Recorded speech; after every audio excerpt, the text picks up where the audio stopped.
మాట్లాడతారా? మాట్లాడతాను. వేరే కోచింగ్ వెళ్ళాలా? లేదు, మాట్లాడతాను. మాట్లాడు. అధ్యక్ష, మన రాష్ట్రంలో ముఖ్యంగా వెనుకబడిన వర్గాలు, బలహీన వర్గాలు వారి యొక్క పిల్లలు ఈ బీసీ హాస్టల్లో ఉంటారు అధ్యక్ష. మరి వీళ్ళకి చాలా ఒక మాల్ న్యూట్రిషన్ తోటి ఉండి చాలా ఒక ఆరోగ్య సమస్యతో ఉంటారు అధ్యక్ష.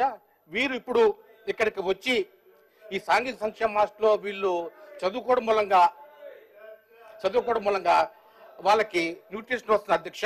మరి గతంలో గత ప్రభుత్వం మెస్ ఛార్జీలు పెంచింది అధ్యక్ష. మరి ఇప్పుడు ధరలు ఇంకా పెరిగినాయి, 30 to 40% పెరిగినాయి ఇప్పుడు ధరలు.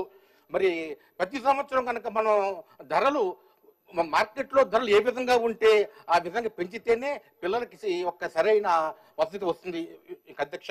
మరి మన కందిపప్పు గతంలో ఒక 150 రూపాయలు ఉంటే ఇప్పుడు ఒక 180 రూపాయలు ఉంది అధ్యక్ష. అలాగే మినపప్పు 110 రూపాయలు ఉంటే 140 రూపాయలు ఉంది అధ్యక్ష. ఆయిల్ గత ప్రభుత్వం 90 రూపాయలు ఉంటే 130 రూపాయలు అధ్యక్ష. అందువల్ల ధరలు 40% పెరిగిన మూలంగా గతంలో గత ప్రభుత్వం కూడా పెంచింది అధ్యక్ష. 23లో పెంచింది, ఇప్పుడు 24లో కూడా మిమ్మల్ని పెంచమని, ఇప్పుడు పెంచితేనే పిల్లలకి అందరికీ మాల్ న్యూట్రిషన్ లేకుండా ఉంటుందని.